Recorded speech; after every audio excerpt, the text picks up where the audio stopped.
Hello bankers, very good evening. स्वागत है आप सभी का हमारे official YouTube channel GIB CIB वाला पर। रात के 8 बज चुके हैं और मैं भास्कर मिश्रा आपके लिए सीआईबी इंपॉर्टेंट टॉपिक सीरीज में आप सभी साथियों को स्वागत करता हूं। ये क्लास जो है ये आपके सीआईबी पेपर 3 सीआईबी एबीएफएम से संबंधित है और आज हम मॉड्यूल डी डिस्कस करने की शुरुआत कर रहे हैं। मॉड्यूल डी आपके एग्जाम के नजरिए से खास भी है और पूरी तरह से थ्योरेटिकल भी है। साथ में हर एक यूनिट में कुछ नया देखने को मिलता है, कोई नए टॉपिक्स हैं, इसलिए आपके लिए इसे समझना पढ़ना आसान है और आप इस पर्टिकुलर मॉड्यूल को कवर करके अच्छे मार्क्स भी गेन कर सकते हैं। तो ये आपके एग्जाम में एक अच्छा रोल प्ले करता है, आसान है, ज़्यादा टफ नहीं है। तो मैं आप सभी बैंकर से ये बोलूंगा कि मॉड्यूल डी को स्किप बिल्कुल भी ना करिए। आज हम मॉड्यूल डी की एक तरह से पहली यूनिट को पढ़ने जा रहे हैं, हाइब्रिड फाइनेंस, और इसके अंतर्गत जो टाइप्स ऑफ हाइब्रिड सिक्योरिटीज हैं उनके बारे में पढ़ेंगे हम। जैसे कि नाम से पता चल रहा है आपको, हाइब्रिड यानी कि कॉम्बिनेशन होगा दो चीजों का, दो अलग अलग प्रकार की सिक्योरिटीज का।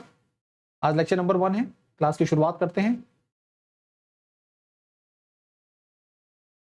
Module D emerging business solution. और आजकल के इकोनॉमी में, आजकल के बिजनेसेस में किस टाइप के सिक्योरिटीज, किस टाइप के सॉल्यूशंस, किस टाइप के टेक्नोलॉजीज का इस्तेमाल हो रहा है, फिनेंस का इस्तेमाल हो रहा है, इन सब के बारे में 1 बाय 1 करके जानकारी मिलेगी हमें। स्टार्टअप फिनेंस के बारे में जानेंगे हम, हाइब्रिड सिक्योरिटीज के बारे में जानेंगे, प्राइवेट इक्विटी, वेंचर कैपिटल के बारे में जानेंगे हम इस क्लास में, इसी क्लास में। इसके अलावा आर्टिफिशियल इंटेलिजेंस, बिजनेस एनालिटिक्स, इन पर भी चर्चा होगी। सस्टेनेबल ग्रीन फाइनेंस पर बातें होंगी और एट द एंड हम बात करेंगे स्पेशल पर्पज एक्विजिशन कंपनीज के बारे में भी। तो वेरी इंपॉर्टेंट मॉड्यूल है ये। अब सबसे पहले हाइब्रिड फाइनेंस क्या होता है, तो सरल भाषा में देखा जाए हाइब्रिड फाइनेंस का मतलब, देखिए, debt plus equity, combination of debt and equity. तो एक ऐसी सिक्योरिटी जिसमें डेट के भी कैरेक्टरिस्टिक्स हों और इक्विटी के भी कैरेक्टरिस्टिक्स हों। तो combination of debt and equity is known as hybrid security. इसे हम क्या बोलते हैं? हाइब्रिड सिक्योरिटी का नाम देते हैं, इसे हम हाइब्रिड सिक्योरिटी बोलते हैं। ठीक है साथियों, the characteristics of debt and equity which are combined into a single instrument is known as hybrid security। तो डेफिनेशन एकदम क्लियर हो गई होगी आपको। अब जब हम फिनेंस की बात करते हैं, मान लीजिए कोई भी कंपनी है, ये कंपनी है और इस कंपनी को अपने फाइनेंशियल रिक्वायरमेंट पूरी करनी है, तो इस रिक्वायरमेंट को वो किन किन तरीकों से पूरा कर सकते हैं? या तो मार्केट से डेट के थ्रू या फिर इक्विटी के थ्रू, ठीक है। बट हम यहां पर बात कर रहे हैं रिस्क को और प्रॉफिट को, रिटर्न को थोड़ा सा ऊपर ले जाने के लिए। तो इन दोनों को अगर हम कंबाइन कर दें तो हमें एक ऐसी सिक्योरिटी मिलेगी जिसे हम बोले हाइब्रिड सिक्योरिटी, जिसकी हम चर्चा कर रहे हैं। ठीक है साथियों। अब टाइप्स ऑफ हाइब्रिड सिक्योरिटीज जो आपके रेफरेंस बुक मैकमिलन में दी गई हैं, जिनके बारे में हमें पढ़ना है, मेनली इन्हीं के बारे में आपको जानना है, वो आपके सामने है। while there are many types of hybrid securities, the most common are, जो बहुत इंपॉर्टेंट है, जो बहुत कॉमन है, वो आपके सामने है। प्रेफरेंस शेयर्स, इसके बारे में हम पहले भी पढ़ चुके हैं, आज इस बार फिर पढ़ेंगे। वारंट्स, ये इंपॉर्टेंट होगा आपके लिए। कन्वर्टेबल डिवेंचर्स या बॉन्ड्स इंपॉर्टेंट है, ठीक है। फॉरेन करेंसी कन्वर्टेबल बॉन्ड, जिसे शॉर्ट में हम FCCB के नाम से जानते हैं, एंड मेज़ानाइन फाइनेंसिंग, ठीक है। नाम से ही अनोखा लग रहा है, एग्जाम में क्वेश्चन बना देता है। मैं आपको एक चीज क्लियर कर देता हूं, इस पर्टिकुलर यूनिट के अंतर्गत ये 5 टाइप की सिक्योरिटीज आपको पढ़नी है और ये सारे के सारे हाइब्रिड सिक्योरिटीज ही हैं। एग्जाम में इनमें से 2 क्वेश्चन डेफिनेटली पूछ लिए जाते हैं। कभी प्रेफरेंस शेयर से क्वेश्चन पूछा जाएगा, कभी वारंट से पूछ लिया जाएगा, कभी वारंट्स एंड कन्वर्टेबल डिवेंचर के बीच के डिफरेंसेस पूछ लिए जाते हैं। FCCB से कम क्वेश्चन पूछे गए हैं। मेज़ानाइन फाइनेंसिंग से 2024 दिसंबर में क्वेश्चन पूछा गया, ठीक है। तो यानी कि आपको ये 5 भी पढ़ लीजिए, 2 नंबर पक्के हो जाएंगे, ठीक है। और बेसिक बातें इनकी याद रहनी चाहिए, जैसे कि एग्जाम में अगर एमसीक्यू पूछे जाए तो आप आसानी से ये क्लियर कर पाए कि भाई ये ऑप्शन सही है। अब प्रेफरेंस शेयर, प्रेफरेंस कैपिटल की बात करें तो सरल भाषा में ये वो इक्विटी होल्डर्स हैं या वो शेयर होल्डर्स हैं जिनके पास इक्विटी होल्डर्स के तुलना में ज्यादा प्रेफरेंस है, जैसे कि नाम से पता चल रहा है, ठीक है। और प्रेफरेंस कैपिटल की जब भी हम बात करते हैं, प्रेफरेंस शेयर की जब भी बात करते हैं, तो यहां पर पहले से ही जो डिविडेंड मिलना है वो फिक्स है, तो इनको क्या डिविडेंड, फिक्स डिविडेंड रिसीव होता है, फिक्स डिविडेंड रिसीव होता है। लेकिन इसके बहुत सारे टाइप्स भी, इसके टाइप्स भी हैं जो हमें पढ़ने होंगे, जो हम अगली क्लास में पढ़ेंगे, नेक्स्ट क्लास में। तो preference capital will come with a predetermined rate of dividend, fix dividend, which will be paid out at the director's discretion whenever the firm has surplus funds available for distribution. Company के पास जब भी surplus fund होगा तो वो उस surplus fund से अपने preference share holders को सबसे पहले डिस्ट्रीब्यूट करेगी, फिर इक्विटी को करेगी। यानी कि प्रेफरेंस का मतलब है पहले प्रेफरेंस मिलेगी किसके ऊपर, इक्विटी के ऊपर।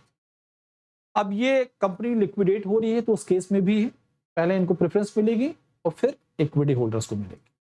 टाइप्स ऑफ प्रेफरेंस कैपिटल्स कई प्रकार के होते हैं, कम्युलेटिव, नॉन कम्युलेटिव सबसे बेसिक तौर पर जो जाने जाते हैं, ठीक है। और एक और खास बात होती है, आमतौर पर देखा जाए प्रेफरेंस कैपिटल और इक्विटी के बीच में डिफरेंसेस की बात की जाए तो इनके पास कंपनी में वोटिंग राइट्स के राइट नहीं होते, वोटिंग राइट्स इनके पास नहीं होता। इक्विटी शेयर होल्डर के पास वोटिंग राइट होता है, लेकिन अगर कंसेक्यूटिवली 2 years और more than 2 years preference share holders को डिविडेंड डिस्ट्रीब्यूट ना हो तो इस केस में प्रेफरेंस शेयर होल्डर्स के पास इक्विटी होल्डर जैसे ही राइट्स आ जाते हैं। दे कैन पार्टिसिपेट इन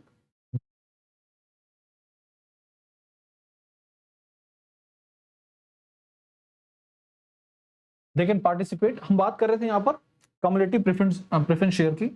तो जो कम्युलेटिव प्रेफरेंस शेयर्स होते हैं, कम्युलेटिव प्रेफरेंस शेयर्स, अब मान लीजिए मेरे पास कम्युलेटिव प्रेफरेंस शेयर्स है, यानी कि मैं प्रेफरेंस शेयर होल्डर्स हूं और मुझे कंपनी के द्वारा 1 साल और फिर अगले साल 2 साल लगातार डिविडेंड डिस्ट्रीब्यूट नहीं किए गए। तो इस केस में क्या होगा, क्या ये जो डिविडेंड पिछले साल और लगातार 2 साल मुझे डिस्ट्रीब्यूट नहीं किए गए, क्या मुझे ये आगे अकोमुलेट किए जाएंगे? बिल्कुल अकोमुलेट किए जाते हैं। कम्युलेटिव का मतलब यही है कि अगर आपको 1 साल डिविडेंड नहीं डिस्ट्रीब्यूट हुआ तो नेक्स्ट ईयर वो अकोमुलेट हो जाएगा, ठीक है। और कम्युलेटिव प्रेफरेंस शेयर का मतलब है कि आपको वो डिविडेंड डिस्ट्रीब्यूट किए जाएंगे, इस साल नहीं तो नेक्स्ट ईयर जरूर। अब हम बात कर रहे थे 2 साल अगर या 2 साल से ज्यादा लगातार आपको या प्रेफरेंस शेयर होल्डर्स को डिविडेंड डिस्ट्रीब्यूट नहीं किए गए हैं तो उनके पास राइट आ जाते हैं, वोटिंग राइट्स आ जाते हैं। They can participate in general meeting and each and every resolution also just like a equity share, ठीक है। ओनर ऑफ वॉरेंट, अब ये वारंट वाली बात यहाँ पर है, इंपॉर्टेंट है एग्जाम में, इसके बारे में हम आपको डिटेल में बताएंगे आने वाली सेशंस में। Owner of a warrant has the ability, अब वारंट होल्डर है तो उसके पास एक एबिलिटी होती है, उसके पास ये पावर होती है for limited time and a predetermined cost to purchase an agreed upon of number of equity shares company से। तो एक fix amount of fix number of shares purchase कर सकता है प्री डिटरमाइंड रेट पर company से, ठीक है जी। ये वारंट जो होल्डर होता है उसके पास एक राइट होता है, अगर वारंट होल्डर है तो। Debenture that can be converted into equity shares, debenture just like a debt instrument, debt ही है। अब हम बात करें कि इसको इक्विटी शेयर में कन्वर्ट किया जा सकता है या तो कंप्लीटली या फिर पार्शली। तो हमारे यहाँ पर पहले पार्शली कन्वर्टेबल डिवेंचर्स आते थे और फुली कन्वर्टेबल डिवेंचर्स आते थे, अभी भी आते हैं, वाह, ठीक है। तो पीसीडी और FCD is referred to as a convertible debentures. It is possible that the conversion won't be required at all, ठीक है। तो टाइप्स ऑफ जो कन्वर्टेबल डिबेंचर्स हैं इनके बारे में हम पढ़ेंगे, अलग अलग टाइप्स के कन्वर्टेबल डिबेंचर्स होते हैं, ठीक है।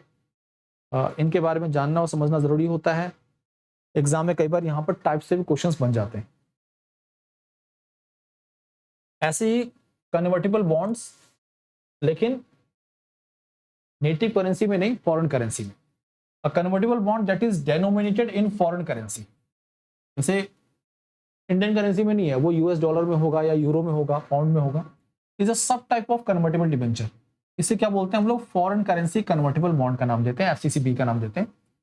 This is an instrument issued outside India, हमारे देश में नहीं, हमारे मार्केट में नहीं, इसे बाहर, देश के बाहर मार्केट में इशू किया जाता है, बट ये दूसरी करेंसी में यानी कि फॉरेन करेंसी में डेनोमिनेटेड होते हैं। US dollar is one of the most common currency used for the foreign currency convertible bond. तो आमतौर पर एफसीसीबी जो है मोस्टली देखा जाता है वो डॉलर्स में इशू किए जाते हैं। Hybrid security is considered to be innovative if the rewards of the security is connected to the some general economic variable such as interest rate, exchange rate और commodities index। अगर hybrid securities को इनके साथ, interest rate के साथ, exchange rate के साथ या कमोडिटी इंडेक्स के साथ लिंक कर दिया जाए तो ये इनोवेटिव फॉर्म ले लेती है, जैसे बोलते हैं इनोवेटिव हाइब्रिड सिक्योरिटी का नाम दे दिया जाता है। ठीक है, तो साथियों ये सारी बातें बेसिक बातें थी हाइब्रिड सिक्योरिटी से संबंधित। अब फटाफट इसके एडवांटेज और डिसएडवांटेजेस के बारे में हम पढ़ लेते हैं। सबसे पहली बात है एडवांटेजेस की बात करें तो higher yield. Hybrid securities generally offer a higher rate of return than debt. Debt की तुलना में यहां पर रिटर्न आपको अच्छा मिलता है। वॉलेटिलिटी जो होती है कम होती है, इक्विटी की तुलना में वॉलेटिलिटी कम होगी, इक्विटी में ज्यादा रिस्क है। यहां पर हाइब्रिड है, डेट और इक्विटी का कॉम्बिनेशन है तो वॉलेटिलिटी कम है। ठीक है, रिस्क डाइवर्सिफिकेशन है। अगर केवल इक्विटी की बात करें तो वहां रिस्क ज्यादा है, यहां पर रिस्क जो है डाइवर्सिफाई हो जाता है डेट और इक्विटी के कॉम्बिनेशन के कारण। डिसएडवांटेजेस क्या है? हाइब्रिड नेचर होने के कारण कई बार कैलकुलेशन, रिटर्न के कैलकुलेशन में दिक्कत आती है। कैलकुलेशन ऑफ रिटर्न जो है on hybrid security is not as simple as on equity और बॉन्ड सिक्योरिटीज। ठीक है, इस तरह से थोड़ा सा कॉम्प्लिकेटेड हो जाता है। अब बात करते हैं हम सीआईबी महापैक one stop solution for clearing CIB exam.